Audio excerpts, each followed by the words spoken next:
Part 3. Joe was asleep, sound asleep in his dark and warm capsule. Joe, wake up. Hey there, this isn't a dream, wake up. What? Joe woke up kicking, with a feeling of déjà vu all over again. With his heart beating hard and breathing heavily, he looked about for the voice. "What's going on?" he asked out loud. After sitting on his resting surface for a bit, expecting the worst and feeling silly, the capsule lights detected him awake and sitting. So they began to slowly illuminate the empty capsule. The sound and light therapy routines on the resting surface automatically turned off. Joe, feeling even sillier, turns and gets a drink of his optimal nutritional intake from a dispenser next to him. Hey there. The soft, disembodied words made Joe spit out his drink and freeze. A feminine voice had just filled his head. His whole body felt different for a split second when the voice was present. It came out of his very own thoughts. Is it happening? Thought a confused and panicky Joe. Hello? Are you the alter personality? Stammered Joe, with the blue liquid running down his chin. You're funny, Joe. Come on, sit up properly before we have an accident. You seem to have forgotten all the institution's preps for this. She laughed softly. Remember calmness? It won't help to get a heart attack now. Joe straightened up, giggling, and felt so good to be laughing. I'm Joe, he said, unsure how to continue. We're both Joe, said the lovely voice, but you can call me Preemie. Holy codes, exclaimed Joe, reaching for his mood meds canister. If it's okay with you, I'd like to call you Mother, said Preemie. Well, welcome, Preemie. I don't think anything could have prepared me for this, said Joe. If you're ready, I'd like to introduce you to someone who's patiently waiting as well, announced Preemie. Hello, Mom, said a rather masculine-sounding voice in his head. Hello and thank you. You may call me Secondus. Sweet holy codes, exclaimed Joe, squeezing himself against the back of his capsule. Hello and welcome to both of you, Joe stammered out loud with a shaky voice. Go on. Take another hit of those mood meds. That's good stuff, said Secondus. Joe laughed heartily, feeling a flood of relief with every passing moment. He could hear the clear voices of Preemie and Secondus laughing joyfully with him, inside his head.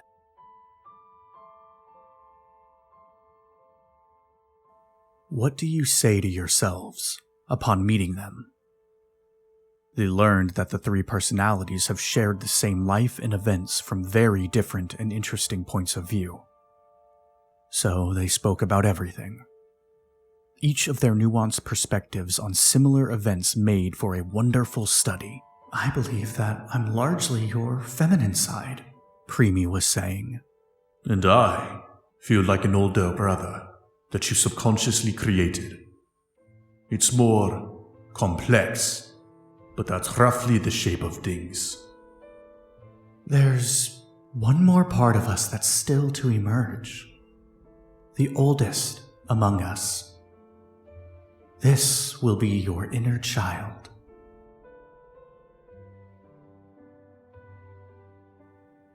Denizen Potier de Vie was a birthing augment. She lived in a super high-rise block in a distant subsector. A birther was one of the highest denizen-level augments in the social order within any world sector. They could be considered living, breathing gestation chambers, living highly controlled, sedentary lives. They were not mothers.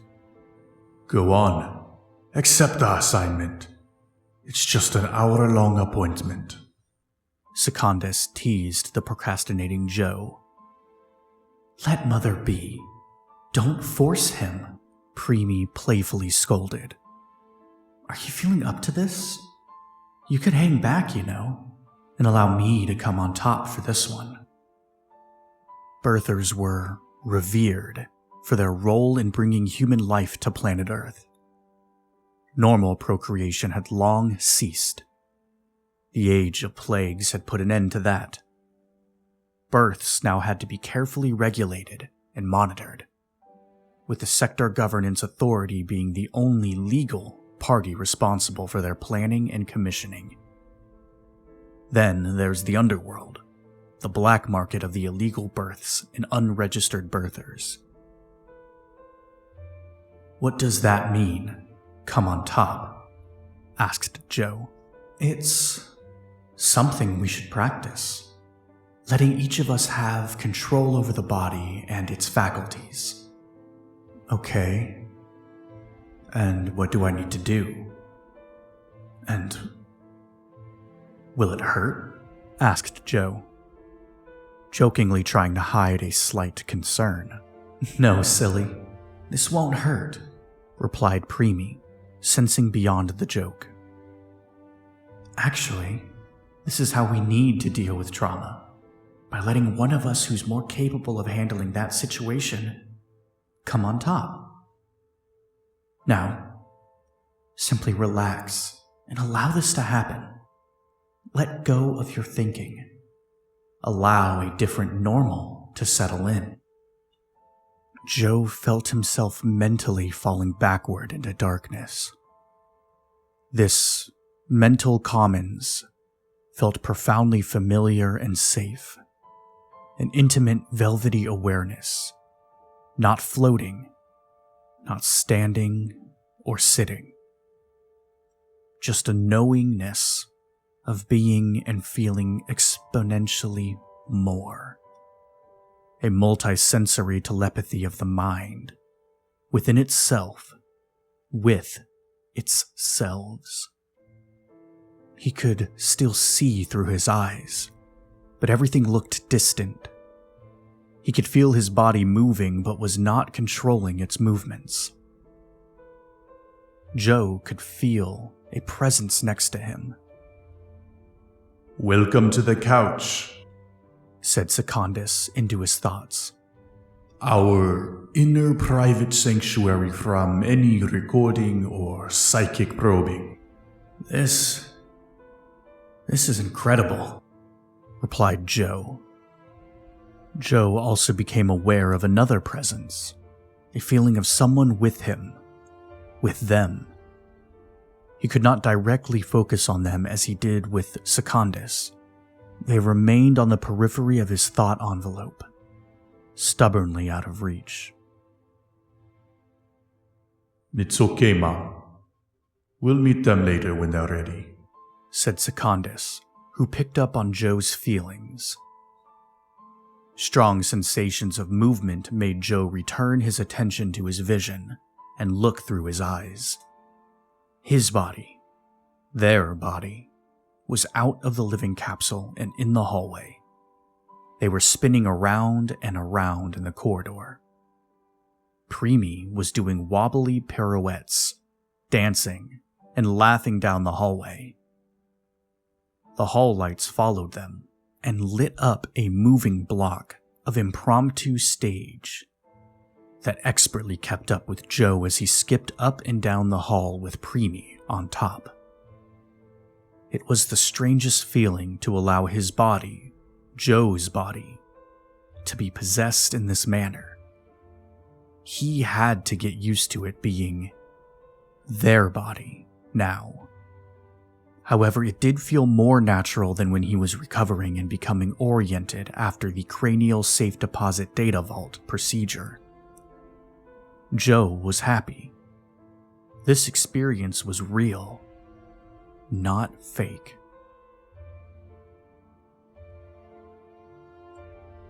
One of the Chrysalis Institute's Robo Shuttle transport units whisked along the digital grid towards a particular black monolithic residence block that was quite similar to the other purposeful buildings around. The constant flashing auroras in the sky and drizzle in the air, illuminated by the fake sunlight, made the place look surreal. Arriving at the building, it sent out a notification to its assigned passenger.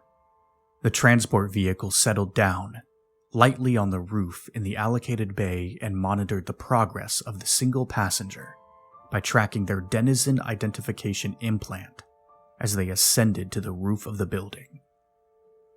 Joe had always used the denizen transportation pods to get around. A Robo Shuttle was luxurious by comparison. When the shuttle doors had automatically closed after Joe was seated, it spoke in a pleasant voice and said, "Welcome, Denizen Joe. Sit back, relax, and enjoy the ride. You are in good hands with us." They took off, joined the circuit, and sped off towards a destination entrusted to the shuttle. Visibility was poor as usual, and looking out the window didn't achieve anything. So, Joe reviewed the decontamination procedures that were part of his orientation data. Everything outside was reduced to dark, wet shadows over the outstretched cityscape. The transport arrived at a building design that Joe had never seen before. Rather than parking on the rooftops or at ground level, the Robo Shuttle moved slowly into a docking station at a particular floor level of the building. As he got out of the vehicle, a voice said, "Welcome to the nursing subsector, Denizen Joe. Denizen Portiere de Vie is expecting you." The automated building continued.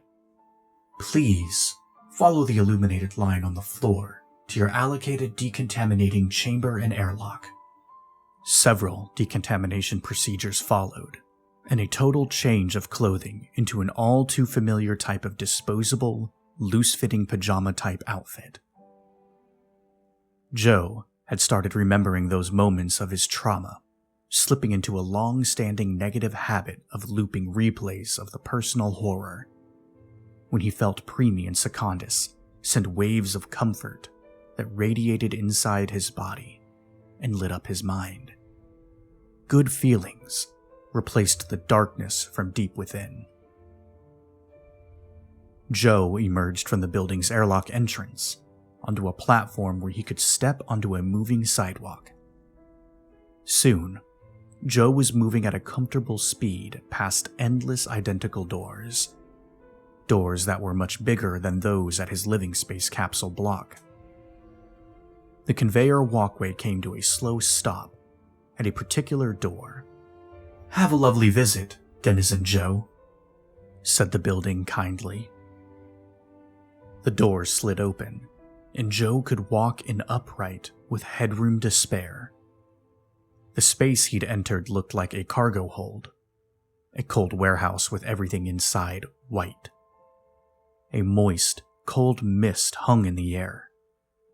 He could see his breath coming out in little white puffs. The light was dim, and Joe took a few tentative steps further forward into the large white space. He approached a glossy, transparent wall, or curtain, that ballooned slightly outwards towards him and wavered a little, pulsating slightly as if the air was being pumped into the other part of the space. This side of the room was cold and still. The white floor space in front of the translucent wall had some pieces of white furniture generously laid out, as well as large, fluffy white pillows on the floor. Joe went across to a couch and sat down. Just as he became comfortable, the screen at the back of the other part of the room disappeared. It was a projection. A dark space appeared in its place. Joe couldn't quite make out the depth of the dark space, but he could see something slowly emerging. a low hum could be heard as a motorized chair or trolley moved slowly into the light. Joe had seen many images of the augments called birthers, but what slowly made an appearance forced him to consciously and firmly keep a relaxed, neutral face and calm demeanor about himself. The birthing augment, Denizen Portière de Vie, hardly looked human anymore. She was one of the earlier birthing augments, and her bionics were much larger than the present-day birther tech. The only human parts of her were her skinny legs, arms, and head, from the neck up. Her thin legs were encased in a wire mesh-type brace. Her skinny arms were bare and oddly front-facing, with no shoulders. Her little bald head wore a huge, friendly smile as she came out, clearly into the light. "Thank you for coming, Joe. Thank you for accepting my service posting," Portière de Vie said cheerfully. "I feel honored to be here, and of service to you," Joe responded sincerely. The birthing augment was a rather large biovessel. Portière de Vie's front-facing arms and legs protruded from the bell-shaped vessel, which was made up of several different materials and had numerous indicator lights built into it.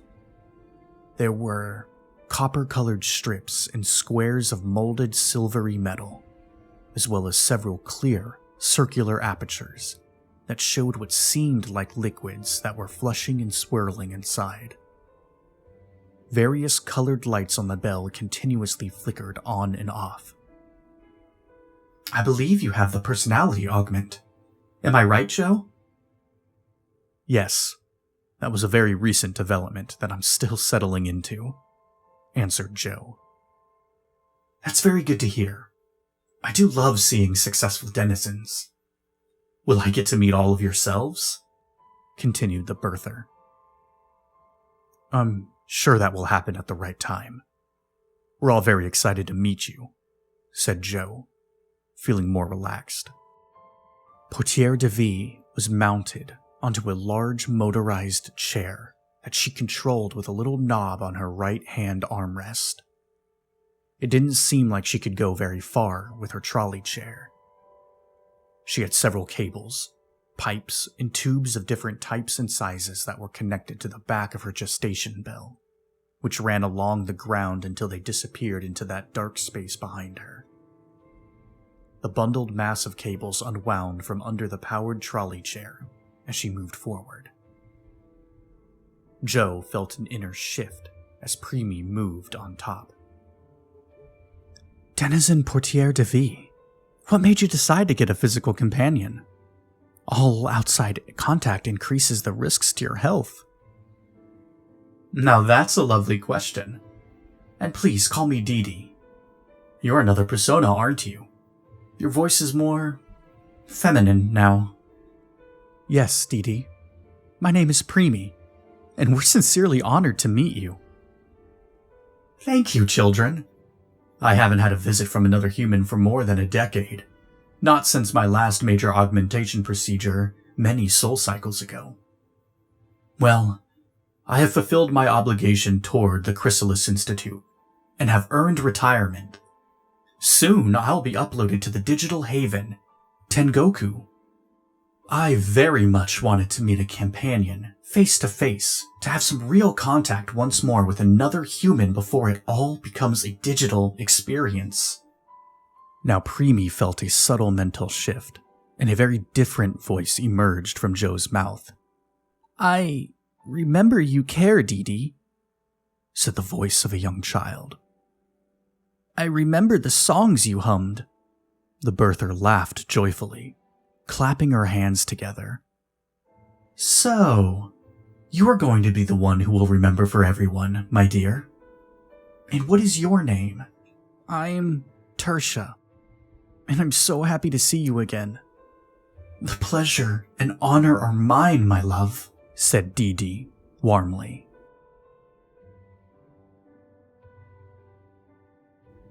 Hours later, Joe came back on top when the Robo Shuttle reached home. It had been a silent and contemplative ride back. What a longer than expected adventure they'd all been on. No one was on top during the sleep period.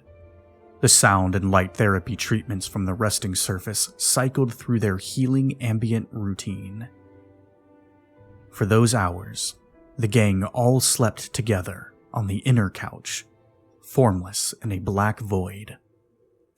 If anyone had looked down at Joe's physical body, lying on that operational resting surface at that time, they would have thought it to be absent of any life. It was still. Too still. They would be wrong, though. The body was brimming with lives.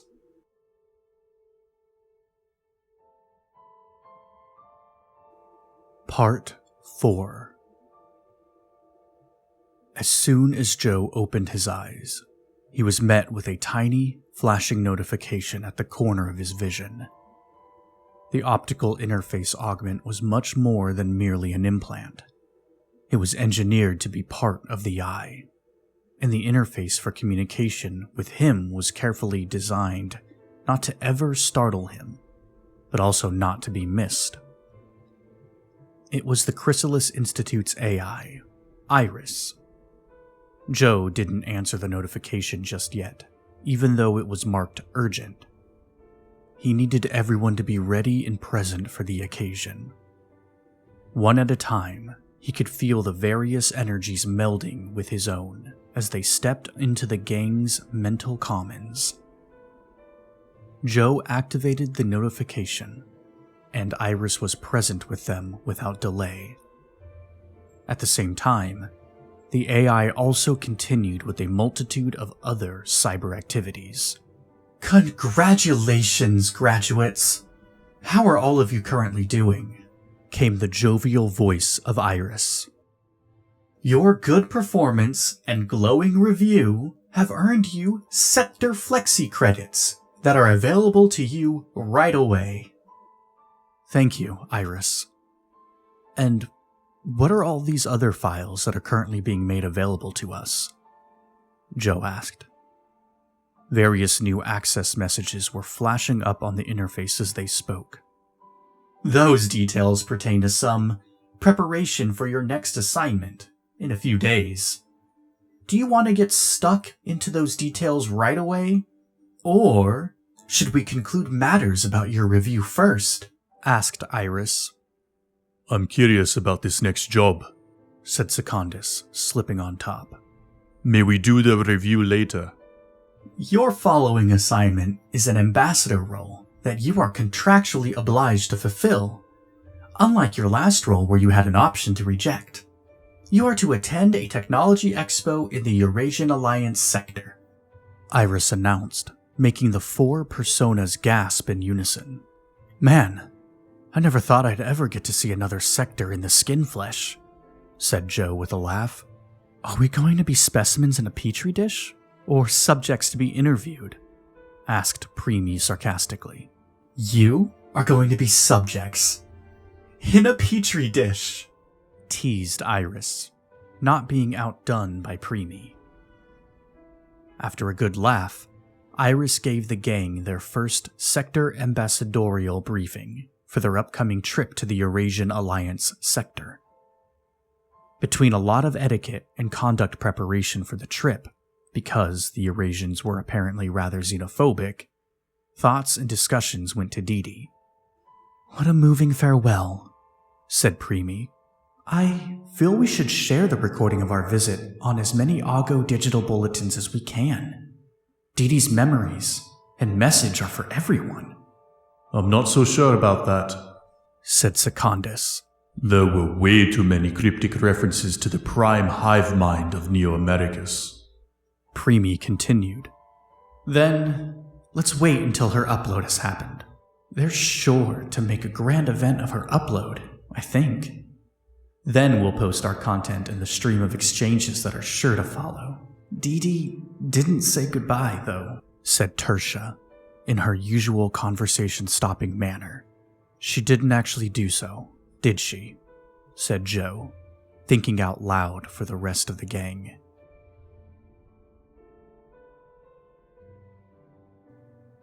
The day finally came, and Joe the gang was neatly strapped into their ride.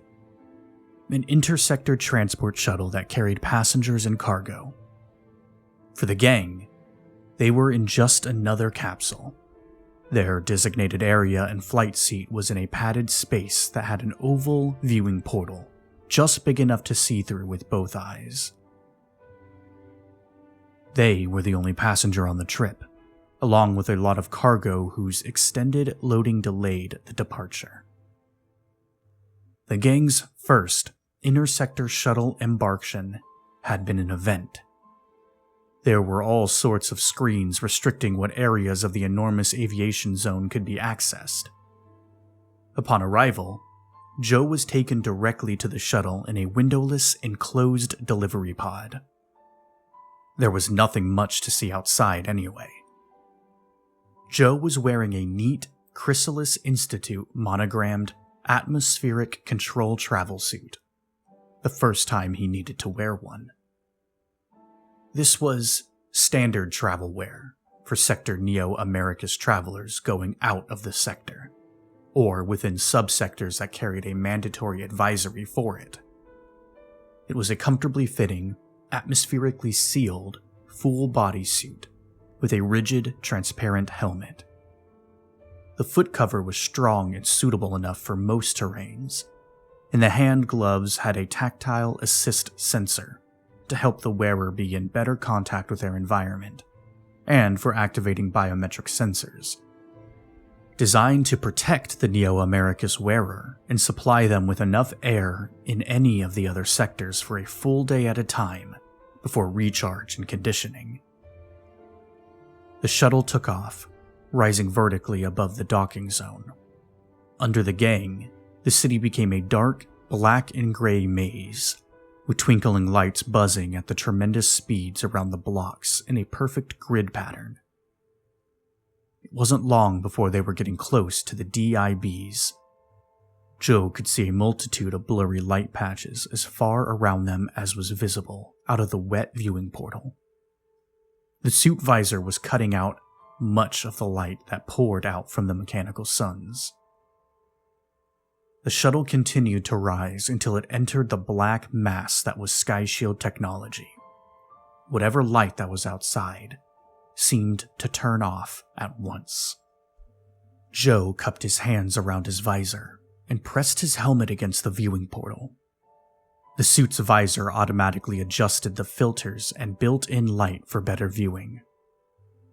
The shuttle was passing through Sky Shield, a writhing mass of black tentacles covered with spiky protrusions. Massive fields of black, shiny, slithering living cybernetic technology disappear far off into the darkness. If someone were looking at the rising shuttle from a vantage point in the sky, they'd first see some of the DIBs move and rearrange themselves to create a hole in the network, followed by the fields stretching out, pulling apart, opening up to allow the shuttle to fly through Sky Shield. After the shuttle's transit, the DIBs seamlessly moved back into the grid ranks, and the twisting, undulating, spindly arms reached out to each other, twirling and knitting shut the tunnel through the dark fields. Forests of thorny black tentacles waved a strange salutation to their passing guest.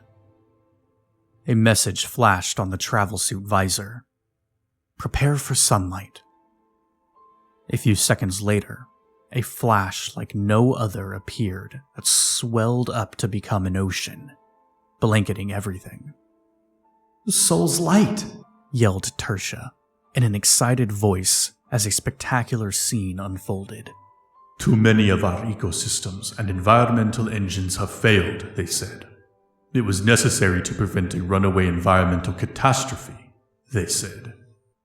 Secundus sarcastically whispered the social narrative that nobody had ever believed, which was the motivation given by the prime hive mind for their actions many centuries ago.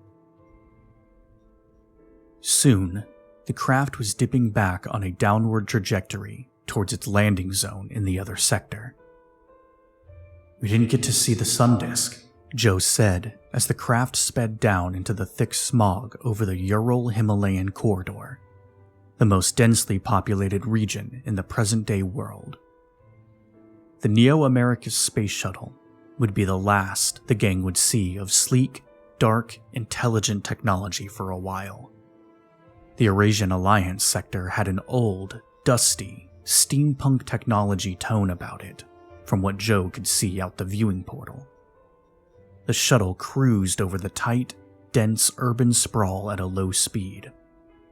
The transport routing over the Eurasian Alliance sector worked very differently to that of Neo-Americas. The Eurasian Alliance sector was a totally different world to the gang. Everything was different. There were more shapes, much more noise, and lots more light, even though the sky was mostly gray with smog and clouds. Real light, puffy clouds. The strange sounds of combustion engines and pneumatic air-driven motors filled the atmosphere. The suit adjusted the audio filters to compensate for what the shuttle couldn't tune out for unaccustomed ears that were used to the humming and crackling of electricity-powered tech. There were more colors. The colors were a white, washed, muted pastel tone, but still bright for someone who wasn't accustomed to as much color. The visor's shielding was at a light filtering setting suitable for Joe when they disembarked from the shuttle. The gang was still in awe of how different the actual sector was in comparison to the diet of propaganda images their sector had fed them. A message chimed in from the AI, Iris. "Your transportation is delayed. Please remain in your concourse area around the shuttle for transportation to your Chrysalis Institute Expo quarters." The area was devoid of any movement. A covered area was on one side of the shuttle, leading to a terminus that looked out of bounds. The other side was the rear of the craft, which had many automated activities already in progress. Preparations were being made for the cargoes to be offloaded. The shuttle cargo doors were opening. A long automated conveyor-type train was emerging from the bowels of the gigantic terminus building. Even after disembarking from the shuttle, the gang were still delirious from the experience of seeing real sunshine, even if it was through a mass of filters. Something they never thought would happen in their lifetime. Joe was turning toward the covered concourse, half expecting arrows to light up the way as he was accustomed to back in Neo-Americas. Not here, though. Everything was molded stone, gigantic bolts and nuts, huge steel columns and trusses supporting heavy domes with great big doors that were all firmly closed. "Wouldn't we be able to see the sun disk if we went out the other way a little more? The visor will protect us," said Preemy to the gang. "Sure, we can keep clear of this automated cargo discharging activity," said Secondus as he slipped on top and started guiding the gang to an open space safely away from the craft and the moving machinery. The sun disk was still over the large, high cover of the concourse, so they had to move further toward the conveyor system.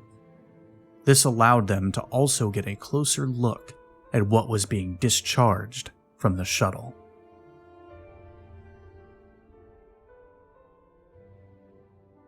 What the gang saw made them cringe in 4 ways.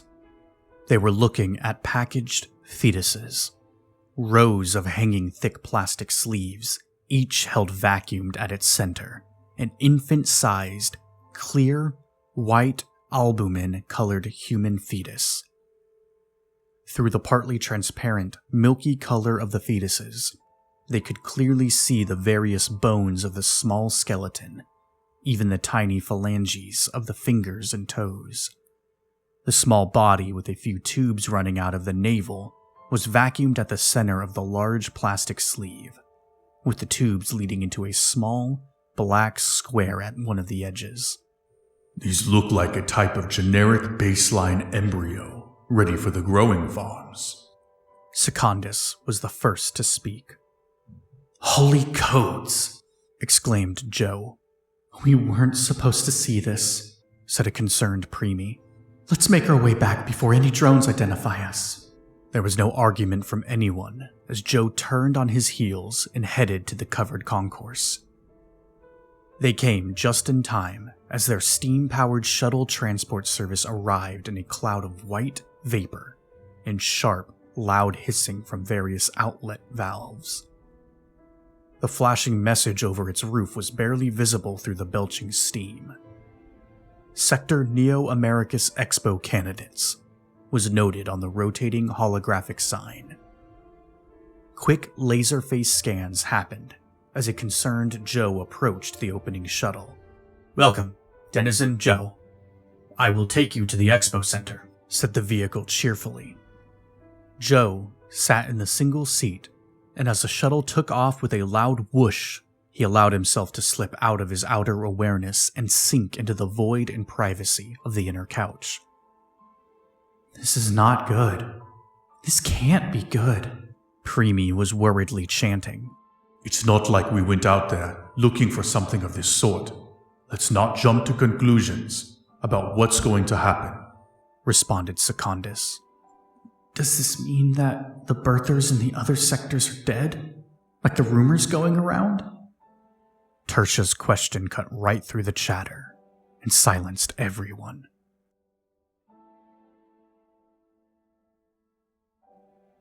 The Expo Arena was a tiny city with all sorts of activities. The Neo Americas sector had what looked like a long street with various buildings on both sides. Each building housed a different exhibiting organization. The thumping and hissing steam shuttle took Joe directly to a tall white building with a rotating hologram above it that read, "The Chrysalis Institute." With a loud sigh from the numerous steam jets and in the midst of a bellowing cloud of vapor, the rugged shuttle landed firmly at the back of the building. The front was the visitors' street-facing entrance. The jolt at touchdown jarred the gang out of their open-mouthed, spellbinding trance from what they saw out of the shuttle windows. It was a relief to finally get out of the controlled atmospheric travel suit when Joe finally got into their temporary living space. They hadn't seen anyone but droids and drones.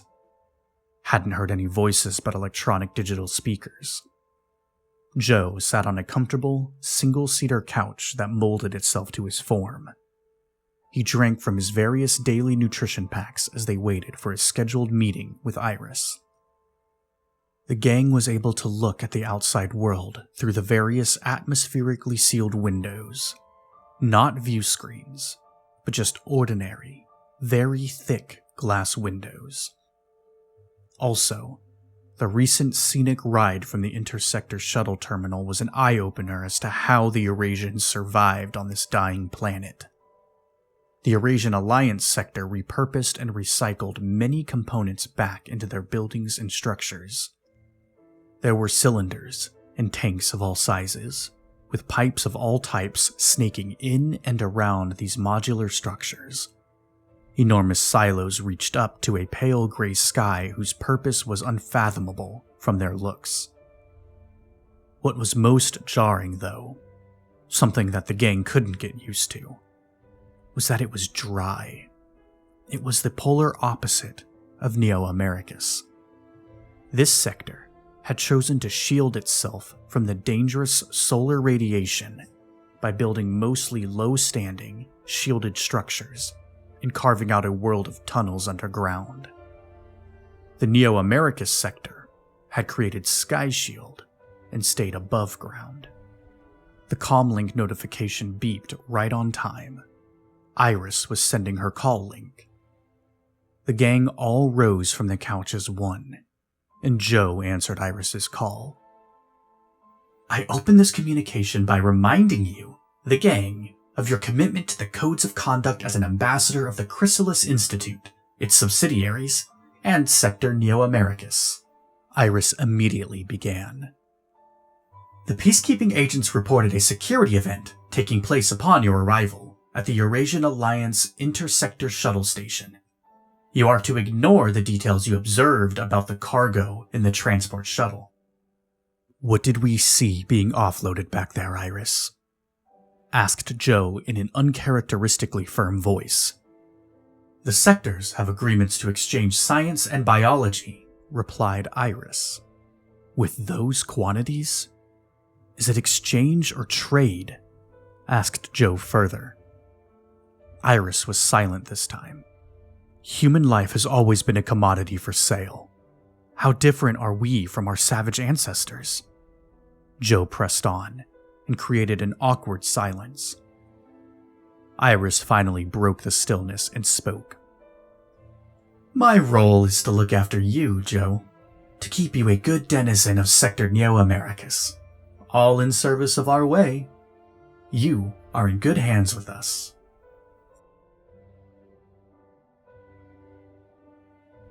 A few days at the expo passed very methodically, as per a meticulous schedule. Various scientific representatives, mostly droids, some could have been humans, came around to the Chrysalis Institute's Personalities Program exhibition and paid careful attention to their special information downloads. They also took full advantage of the opportunity to wear the virtual reality helmets which allowed them to see the world from the gang's perspective. The Eurasian denizens were built very much like the Americos. The only striking difference was their skin flesh color, which ranged between tones of ruby red and deep maroon. Joe was sure that he could tell who the few humans were. The virtual reality helmets covered the visitors' heads and parts of their faces except for their mouths.